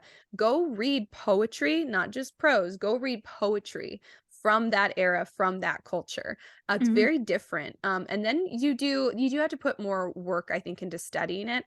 Like if I had not gone to college, I would not know what a kenning is. And I wouldn't have known the thing about Song of Solomon. Just like interesting devices that you wouldn't probably come across, and you can definitely teach them yourself. But you have to do so much more research on your own. But that's definitely just part of expanding your horizons. And if you really want to get into poetry, those are things that you should know so you can utilize them. And if you don't want to get into poetry, those are still good things to know so you can utilize them in your prose. And there's like some cultural appreciation that you can have too, where if you're reading a poem from another culture, whether it's far in the past or it's originally in another language, you can say, well, this is super weird and I don't think that's flattering. What's going on? But the understanding that poetry actually functions differently in other languages. So like prose is like basically the same. It's obviously it's very difficult to translate prose if it's well written, because some words don't translate and all that kind of stuff. But poetry is really hard to translate because of all of the devices used and all of the very specific contextual examples and references and metaphors.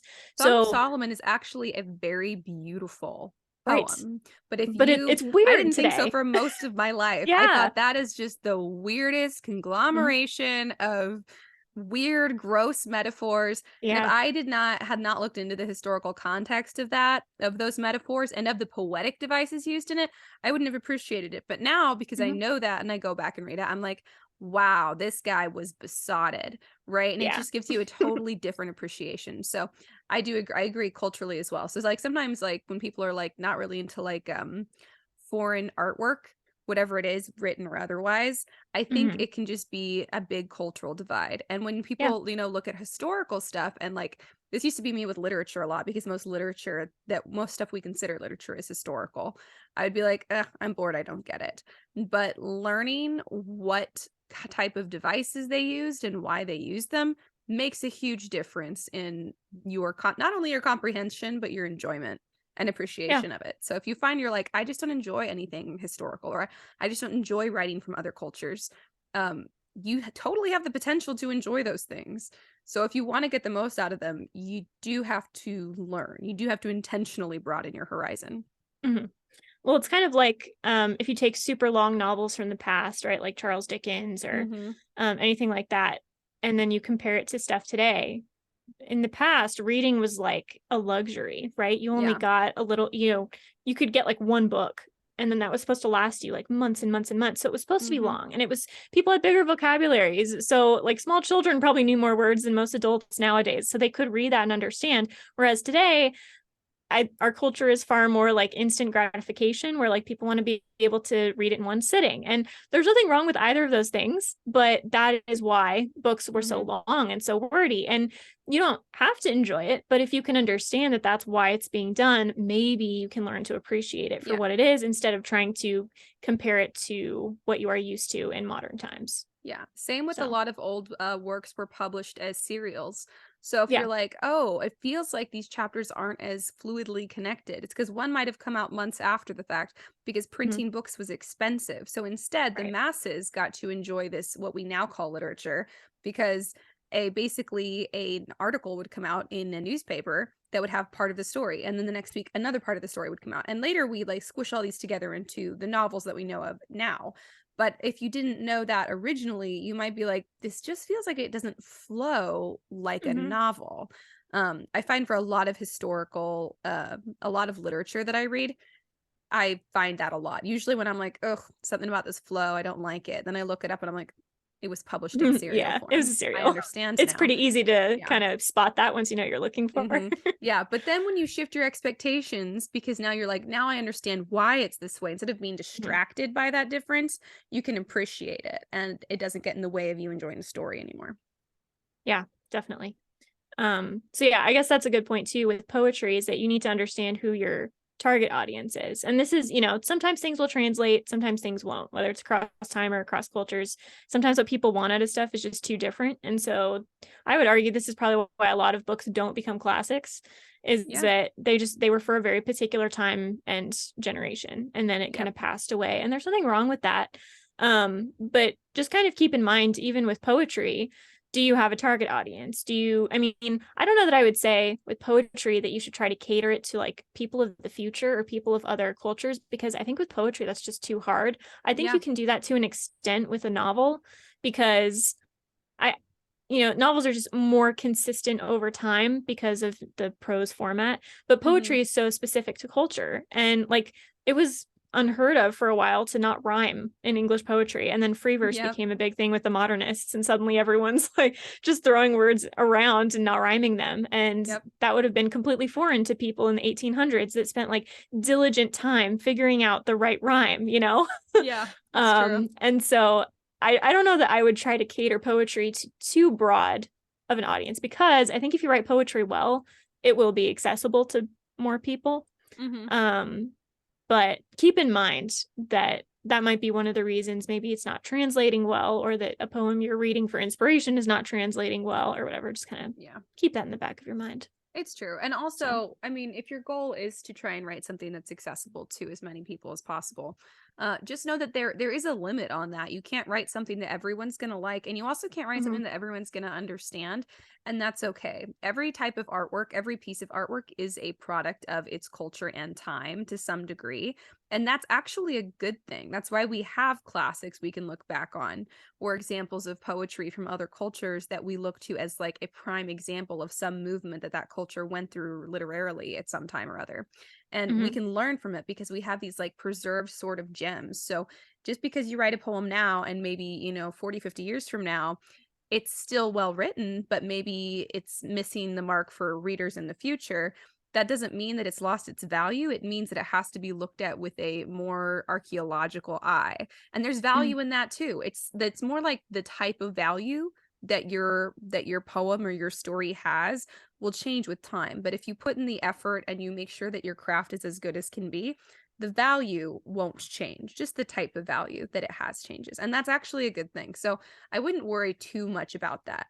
Of course, if you're writing like commercial fiction, you want to be accessible. You want to make sure it's accessible to your target audience now. But I just wouldn't stress too much about like, oh, I hope in the future people still like it. If it is well written and it has value now, it will have value then. It just might be different type of value. Yes. Because you can't predict what people of the future are going to find valuable, or even what people across cultures find valuable, unless you do an extensive amount of research. Like if you tried to translate something from English into French, like French speakers just have different expectations about what books will do because they're reading books in French. Yeah. Like, and I mean, they probably speak English and read in English too, but you know what I mean? I picked French for no reason. Lord Byron probably thought that he was just about like the height of romance. And of course, some of his poetic devices are not what we consider the height of romance now. And I'm sure that, back in the day that comparing a woman's hair to a herd of goats, that was they were like, never ever is there going to come a day when that's not just the most flattering compliment. Everyone knows what that means. Everybody knows that that's how you compliment a girl with beautiful hair. That's the only way to do it. It's the best way to do it. Yeah, but still, if looking at it with an archaeological eye, you can appreciate it, and you can appreciate more about the culture at the time and more about like the artistic devices that were in use at the time, and it can make all of that more real to you and be like, oh my gosh, humans in a sense never change, like the things that we're trying to communicate and the things we care about. And it's so interesting, you get such a deeper appreciation, even if you don't get the value from it specifically that people at the time got. Right. Like, oh, sure. I just wish a guy would tell me my hair would look like a herd of goats coming down the mountain. Right? Oh, that's the dream. Oh, the dream. Oh, gosh. Yeah. You know what is? Okay, so this is my kind of ultimate take on poetry, and we've kind of touched on it a little bit, is I feel like poetry, unlike prose, is there's no room for cheese. Okay? Like, poetry is either good or bad. I don't know that there is an in-between. I can read a book and say, hey, there are parts of this I liked and parts of it I didn't. But poetry is so typically short. And also because so much focus is being put into every word, I don't know that it's possible for a poem to be like, okay. I don't know that I've ever read an okay poem. I think I've read terrible poems. It's either really peccable or impeccable. Exactly. Oh my gosh, what a way to bring it all together. So that's kind of, because poetry requires so much effort. And I think this is the problem. I think sometimes people write poems and they don't put a lot of effort into them. That's true. They expect that it will read the same way as something by Tennyson or Emily Dickinson. And like, it won't, because rhyming is not the only purpose of poetry. You can't just rhyme words and say that's poetry. I mean, you can, but it's going to be bad poetry. You can't just get a technical iambic pentameter going. You also have to have something interesting to say, and you have to say it in a poetic form. You need to have like the poetic devices, and it needs to flow not just technically, but in an almost like emotional way. So this is why I think poetry is, I think it's often a skill you either have or you don't. I don't know that you can learn it, because I've been trying to learn it for a very long time. And I'm not saying that because I can't learn it, it's not learnable, but I kind of think that. I think you can't learn a passion for it. I think you can learn the technique. I think you can learn how to write poetry. I don't think you can teach yourself the passion it takes to be a truly good poet, because I actually kind of feel like you can skate by with prose sometimes and not feel particularly passionate about what you're doing and still write a really good story. I think poetry, also because it's so much shorter, and you have to make so much more of an impact with it. I don't know that you can write good poetry, truly good poetry, without passion. And you can't teach passion. You have it or you don't have it. And not I to think say this that is if you don't have a passion for poetry, you shouldn't learn how to write it, because right. like You we can said, still it'll learn help the with your technical prose, and you should learn the technical stuff. But yeah, right. I agree. I don't think you can teach yourself what you need to know to write amazing poetry if you don't already kind of have that in you. And I think poets and probably songwriters too probably need to worry least about AI, because I do think that Yeah. I don't think AI can write a good book, but I certainly do not think AI can write a good poem or a good song, because Nope. the amount of social and cultural context that goes into every word that is in a poem, or that should be going into every word of the poem, it's Right. just, I don't think you can teach a machine, because the machine can do all the research, but it can't understand, that it can understand that it was once flattering to tell a girl that her hair looked like a herd of goats, but it can't understand like why, and the difference between that and modern times, and how to utilize that and how to interpret it, whereas humans can. Yeah. And we can have, we can think of an equivalent nowadays, like you said, like getting a dozen roses or whatever. But I don't think AI is going to be able to make that connection, because all it's understanding is the technical metaphor and not the emotion behind the metaphor. So, I mean, like we've said in another episode, I don't think we need to worry about AI as writers in the long term, but I certainly don't think poets need to worry about it. No, I don't think because so. it's impossible to copy, in the sense that I don't even think most humans can write good poetry. I don't think that's a skill that is in everyone. I mean, I don't think that most art is in everyone. I think people probably have, a couple that they can do, and then other things are out of their reach because of, I don't know, that's just the way that I see things. But yeah, I think poetry is almost, I don't want to call it a lost art form, but I think it's so rare to have a good poet that I think that's why a lot of people, like both of us, look at poetry and say, like, we generally don't like it, because so much of it is just not good. And people will read something or publish something and they'll be like, oh, this is so good, and I read it and I'm like, no, it's not. no. Like, what are you seeing here that I'm not seeing? Whereas if someone has a book that they, like A Court of Thorns and Roses, this is always our example, right? I hate this book, but I can see why someone likes it. I think there are redeeming qualities in it to a degree, right? Especially just the first book. I think there are redeeming qualities to it. Right. But are there redeeming qualities to a bad poem? I don't think so, because the whole point is to illustrate a very specific emotion and to do it in that rhythmic kind of format. And so if you're failing even once, the rhythm is ruined. And if you, fail to do the right rhyme, that just takes people out of the poem. So I guess that's my little rant about it. I'm not saying that you shouldn't try. You absolutely can. You can just write bad poetry to get the skills. That's what I do. Like, it's okay. I still do it sometimes. Yeah, like try your hand at it, and you can have, I have a couple poems that I'm like, this is kind of good. Yeah, and if you're just doing it for fun, like, don't worry about it. Just do it for fun. That's we sometimes forget that about writing when we're trying to do it as a career. But like, not everything you write has to be something you intend to publish or have others read. You can also just write it because it's fun. So maybe you're like, I'm a horrible poet, but I really like to write poetry. Do it. That's fine. Go for it. Go for it. But if you do want to be like an actual published poet, I encourage you to do it. I think there is a lack of people that are actually good at poetry these days. And if you're good at it, you should get out there. Please be out there doing this. Please. But I would definitely make sure that you are getting really constructive feedback on it, because and maybe this is just my personal thing, is that getting criticized on a poem feels like so much worse than getting criticized on a book. Because a lot of times the book is just a taste thing, but a poem is just like, okay, well then I failed to do what I was supposed to do here entirely. And so I just want to caution you, don't like publish things that you're unsure of in poetry form.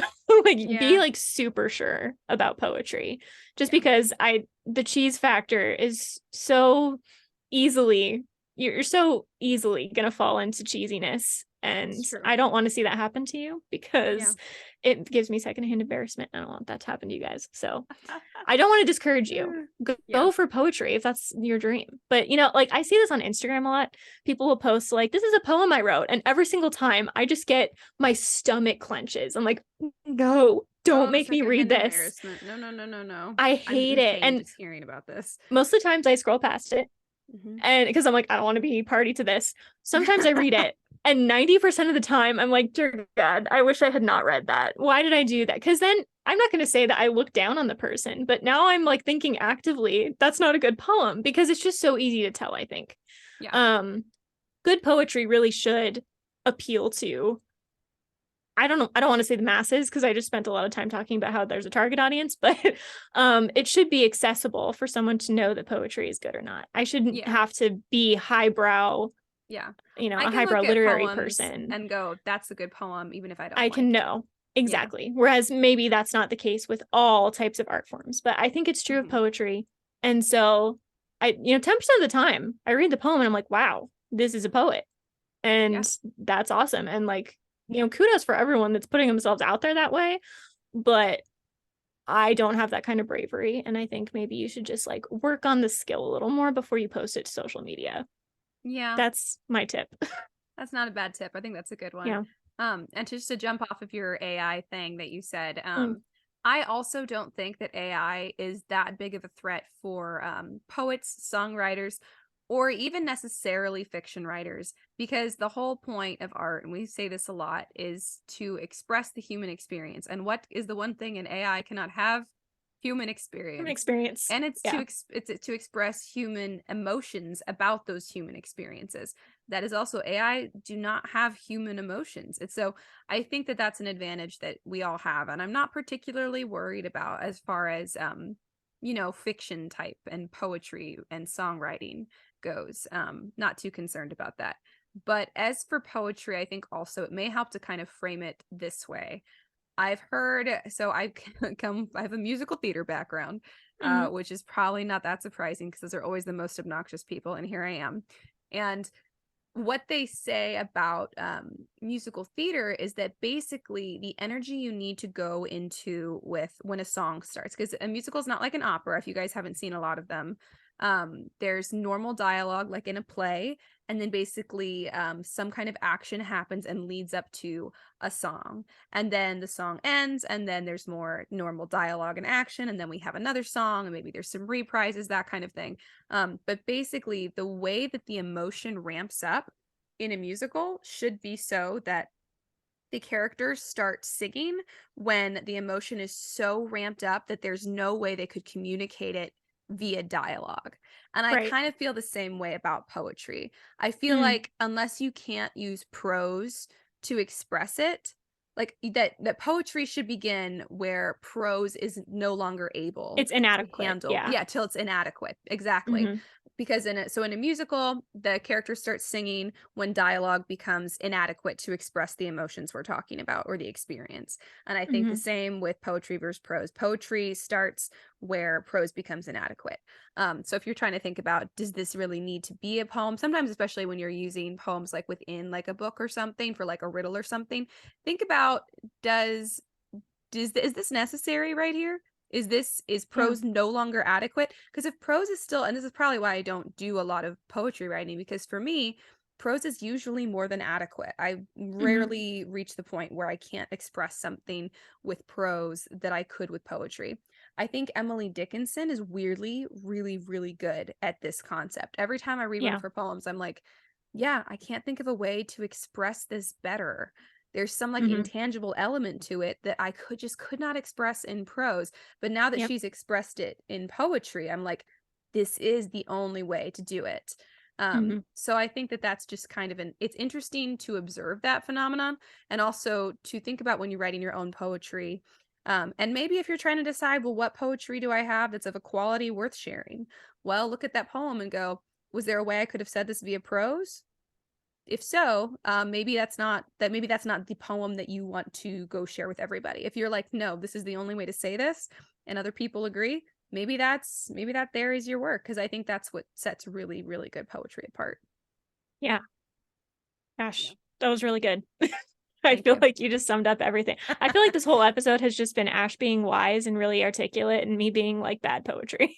Oh, LOL. No, I just feel like Chris has been like, so here's like intellectual, examination of the topic. And I'm like, here's how I feel. Let me tell you how I feel about this topic, which is actually also what I don't it's very really on like topic about poetry. Because it's all about emotion. I was going to say this earlier when you were talking about Lord Byron and how often it is that poets are like, Rascals? Is that the word? Rascal, such a nice way to call him, a total cad. Yeah, exactly. And it really is like an emotion thing. Like poetry is so emotional that I do think to be a truly good poet, you have to be super emotional. I think that's why I'm bad at poetry. Yeah. And I I don't think I'm so for me emotional too. enough.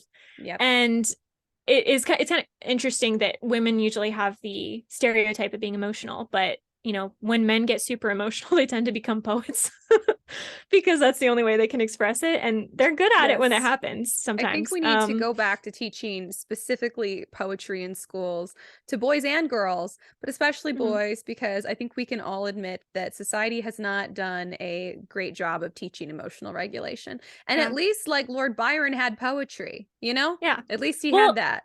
and like a lot of times they were still masculine. They were still manly. They didn't like Oh, lose their sense of, Lord Byron thought he was very manly. yeah, I know, right? So it's just kind of interesting that I think somewhere that has gotten lost, where like poetry is often, you know, kind of looked down upon. I think it's almost considered a feminine pastime now.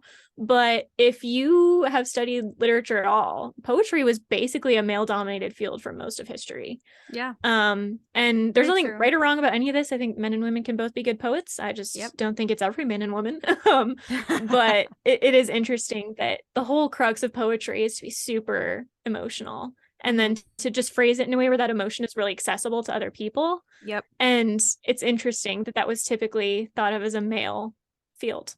Yeah, For it's also much of history. interesting because Emily Dickinson, I agree. I think that I'm not naturally lent towards poetry because and I came across this recently in my personal life once again. I'm a girl who I once had an ex-boyfriend ask me, not an ex at the time, but you'll see why an ex after, ask if I had feelings, like if I Yeah. experienced human feelings and Are you a emotions. psychopath or do you have feelings? Yeah, so that was the question.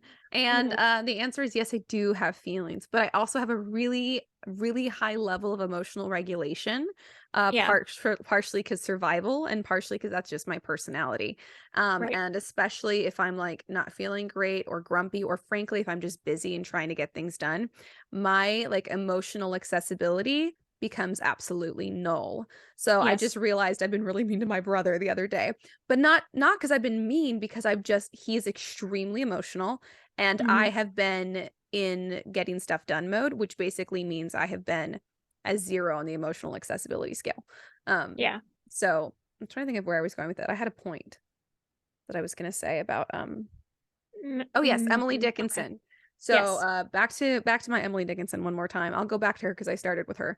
Um, it's so funny because if you guys don't know much about Emily Dickinson, she was a bit of a character in her own right, but not what you might think of for a character. She's basically housebound, basically never Yeah. left A her house. recluse. She's who I want to be. I'm just saying. I can see that. Yeah. I can definitely see that. She was Yeah. absolutely, she was a recluse. She was very, very antisocial, rarely spoke to people. She has some letters that you can read, but came across overall as, I don't want to say meek necessarily, but just like she's not the person that you would expect, first of all, to see at a social event. And if you did, she's the last person you would expect to get into a conversation with, because she's so quiet, and she was so quiet and withdrawn. And those are the Mhm. people that I think sometimes you look at and you think, oh, well, they're probably not very emotional. But I think that her poetry is some of the best examples of when the emotion and the experience becomes too much for prose to express, where prose becomes Mhm. too inadequate. Yeah. And it's just wild to see that coming from somebody who seems like this antithesis of an overly emotional person. That goes to show you can never judge a book by its cover. You never know what's going on inside. Yeah. I mean, I think it really just comes down to poetry is just such a polarizing thing. Like you're either bad at it or you're good at it. It's either good or Yeah. it's bad. And then as a poet, you're either like super emotional and like always sleeping around and having dramatic fits in public, or you're Emily Dickinson and you're a recluse staying And home you're a all the time. recluse. So Yeah. It's all about the yeah. emotions going on inside and knowing Yeah. how to express them in poetry, and also when to express them in poetry, because Yeah. I just don't think poetry is always called for. And I think at the Mhm. times when poetry is used when it's not actually called for is the time when it flops. So, Yeah. yeah. I would agree. Yeah. Yeah. That's That's all I got on poetry. That's all I have too. I just want to again reiterate, I don't mean to discourage people from being poets. She's like, no one should write poems. The bar is so high. I just am so uncomfortable with bad poetry. Like, that's fair. Bad poetry is kind of the equivalent of when a guy likes a girl and he decides to sing to her in public, and you're just like, what are you doing? And you can't, why in like, public? You could have done this behind closed doors. You can't like go anywhere. You just have to sit there and pretend like everything is fine. And this isn't, it's like a Disney Channel awkward moment where like, something terrible is happening and you're like, why are you subjecting me to this? But good poetry is so much good. Anxiety. Just I know. Like, it's one or the other. Yeah. It's one or the other. So I just want to caution you, because I used to think I was good at poetry for a very brief amount of time. And I'm so grateful that no one encouraged me. Yeah. So I thought I was good at it for about a day and a half. Yeah. So I be realistic about how good you are at it. Because I think with prose, you can get better. If you have the passion or whatever you want to call it for prose, I think you can improve and get better. Poetry, you either have it or you don't, and then you just have to hone the skills. Yeah, I think you can improve your poetic skills, but I agree. Yes. The part of you that is a poet that knows like how and when to communicate some experience that prose can't do, that like it's like that. What it is like the knowing when it's time for poetry, knowing when poetry is called for, when a topic is worthy of a poem. That's the thing. I don't know if you can teach that. I don't know if you can teach or develop that. I kind of feel like you can't. I think the rest of poetry, you can absolutely teach yourself. You can learn, you can grow, you can become a better poet, and you should be constantly trying to improve your skills. But that part of you that just knows what should be a poem, what's worthy of that, I don't know if you can teach that. Hard to teach. Yeah. Yeah, I agree. So yeah, that's the last thing I want to say. Cool. Well, do you have any writing updates for us? Not really. I haven't been doing a lot this week. I do have Ash's edits on my book that I haven't gotten to yet, because I was in the process of just kind of mindlessly making aesthetics for the novella I wrote last year. I love the way you say aesthetics. I know. I've decided to just commit to it. So I was making them for like stuff that I've written in the past, because my brain just cannot function unless things are complete. So if I have like, okay, I made an aesthetic for this book, okay, now I have to make it for every book I've written. So I was just kind of like filling in some space and doing that in my downtime. And so I was in the middle of that when you sent me the edit. So I was like, okay, well, I have to finish this now so that I can move on to that. So I feel that. Not much in the realm of writing, but I will hopefully be getting into editing mode soon for that book, and then querying mode. So nice. Yeah. I got a rejection from that agent who's had my book for a really long time. Yeah. She had requested a partial, then she requested a full, which is, like the ideal route or whatever. She finally rejected it, which was a bummer. And she said the first 50 pages just weren't as fast paced as she wanted, which is always funny to me when someone tells me that my writing's not fast paced, because I feel like it really is. But it's that first 50 pages that is just so hard to nail the pacing of. I think it's true for a lot of books. And I think part of it also is, I do think sometimes, not that this was the case with my book, but I do occasionally think that part of what happens occasionally when like somebody gives you the note that they're, the first however many chapters needs to be faster, or you need to cut them or something. It could just be because those are the initial chapters where they're deciding, is this my kind of book or not? And if it's not, they're going to not enjoy that first bit as much. So I think part of it is that's not to say if somebody gives you that note, don't pay attention to it, because always if you can, make the first however many pages more engaging, then that's a great idea. You need that to be the most engaging part. But I think some of it is personal taste. And of course, that is how literary agents choose stuff, is personal taste largely. So I don't know if it just wasn't to her taste necessarily, but I'm still going to try and pace up the first 50 pages, maybe try and cut some stuff, which I've already done once before. I've already cut like 50 pages from the beginning. So I'm like, this point, it can't hurt. I guess I'll do it again. Yeah. I always have like different revision histories. So it's not like I'm going to lose anything. But so that was nice to get feedback from a literary agent, even if it was negative. So I have that update. I finished editing your book. So I sent that over. And then I started, so I can't remember if I said I got another job. So I have that one very, very low paying freelance editing job I've been doing. And I'm still doing it. and it is still low pain and takes a lot of time. And I got another one that is also low pain, but not as low pain as that one. And that one it's a little more technical. It's lots of editing, which is super fun, editing articles that are already written by a bunch of writers. So that's nice because I get to then hopefully save my own writing energy for myself, which will help Right. with my goal to get this book written by the end of the year. So I'm kind of trying to get used to that right now. So I'm in like this new kind of schedule, and I had 3 interviews this week also for one for a job grant writing that I'm not as qualified for, but I guess they'd be willing to do some training. But it doesn't pay Right. as well. And so I'm like, I don't know, I could kind of probably make the same just working these multiple freelance and contract gigs and doing farm stuff. So that one, I don't know. Then I had another interview for a job that is mostly writing marketing material, pays a lot better. And then the other one I actually haven't had yet, which is actually the one I think I was most interested in. You guys might find more interesting because it's more just like pure writing stuff, which is kind of fun. It would be so it's an interview to see if they want to hire me on as a freelance writer for an online women's magazine, which would be fun because it can be kind of Cool. hard to break into like writing for editorials, like, you know, so getting for sending freelance articles to newspapers and magazines can be hard to break into if you've not gotten into it before. So Mhm. I'm glad I got the interview because Yeah. I submitted a bunch of samples, and I even wrote a brand new sample that was Mm. specifically in like the realm of like what they cover. Right. So I'm glad I didn't put that effort in for absolutely nothing. Yeah. Which is also, it's like 1 article a week. So a lot of this stuff just kind of like adds up together to like hopefully I'll be okay. You Yeah. know? So I'm trying to like get into the rhythm of this new workload. And there was like a bunch of permissions issues where I couldn't log in to the content management system that they use at this job that I started on Tuesday. And so, or I was supposed to start Monday, then started Tuesday, and just got access to the system today, at the Nice. end of the day. So Yeah. tomorrow will be my first day of being like, okay, what do my days look like right Hmm. now that I'm doing this as much as I need to be doing? Right. So hopefully, now that I've edited your book, I'm hopefully going to be able to kind of get settled into some kind of new work routine, not have to worry about money so much. And if I can keep these editing gigs and not have to do a ton of writing for my job, hopefully I will have the writing energy that I need to actually get started writing soon. And now it's, Yeah. 106 degrees outside, so I Perfect won't be inside going weather. outside. Yeah, exactly. That is Yeah. perfect weather for not leaving the house at all unless necessary. So Hmm. I guess those are my writing updates, which it sounds like a lot and also sounds like a little. But that's where I'm at. Yeah. Fair enough. Yeah. So that's what I got. Anything else that you want to share with people?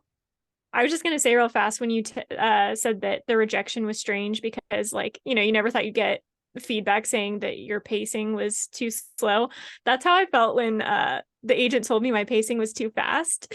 I was like, I cannot believe this is the reason. Like, I So actively weird. don't understand. I'm Yeah, always like too wordy instead of the reverse. I So it was know. so interesting. It's almost like So you weird. go too hard trying to fix something, and then they're Yeah. like, okay, so actually you have this problem. And you're like, Yeah. okay, I guess And I'll correct I again. did go back and make the first 50 pages more poetic.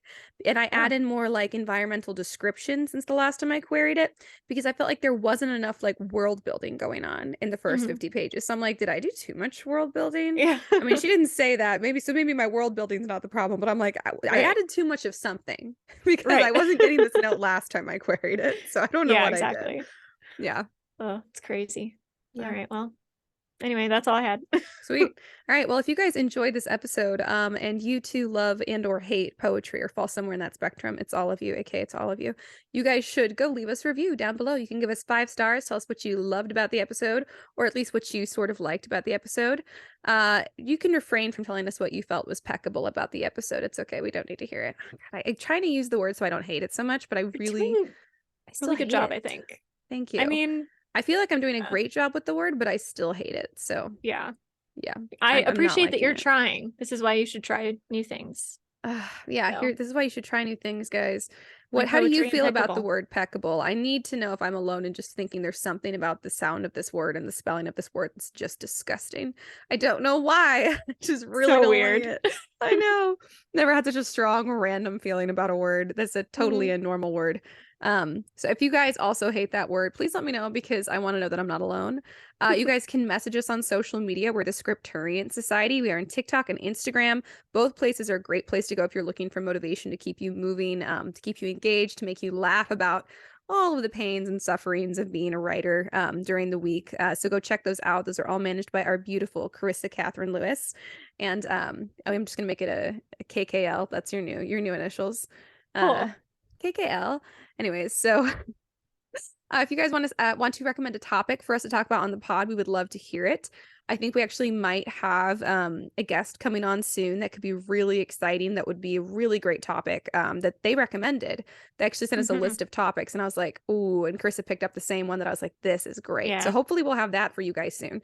So we do love topic suggestions. We would love to talk about what you guys want us to talk about. So you guys can also message us that kind of stuff on social media or email us at contact@storysirenstudio.com. That is our production company. You guys can also go to that website and check out our merch if you want to support the pod. You can also finally join our writers group on Discord. The link is below in the chat, and we've actually been a little bit more active on it lately. And by we, I do mean me and Susanna, who is one of our previous guests. We've been chatting on there. So I didn't realize that my phone had offloaded the app. So I guess she had messaged on there a while ago and I didn't see it. But you guys, I re-downloaded it. Okay, I kind of know how to use my phone. So if you tell us what you're working on there, or tell us, my dog's really annoying too, make me feel better about that, we'll see it. We want to hear from you, whatever it is. So I think that's everything we've got for you guys. But until next week, keep writing.